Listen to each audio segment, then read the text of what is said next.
महाराष्ट्रात अनेकांची हत्या होती, याकडे शरद पवारांचं लक्ष नाही अशी टीका ओबीसी नेते लक्ष्मण हाके यांनी केली आहे। राज्यात अनेक गंभीर गुन्हे घडत आहेत, याकडेही राजकीय नेते दुर्लक्ष करत असल्याचा आरोप लक्ष्मण हाके यांनी केलाय।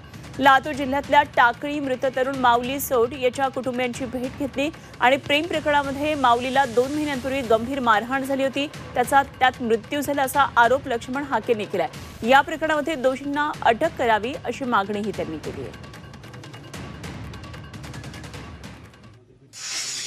पुणे जिल्ह्यातल्या राजगुरुनगर येथे गिरी गोसावी समाजाच्या 2 7-8 वर्षाच्या मुलींची हत्या झाली। त्याच्याकडे ना शरद पवार मुख्यमंत्र्यांना पत्र लिहितात, ना आमदार खासदार मुख्यमंत्र्यांना पत्र लिहितात आणि माझ्या लातूर जिल्ह्यातल्या टाकळी ब गावामध्ये माऊली आज आपल्यातून निघून गेलाय। एक धनगराचं पोरग मारलंय।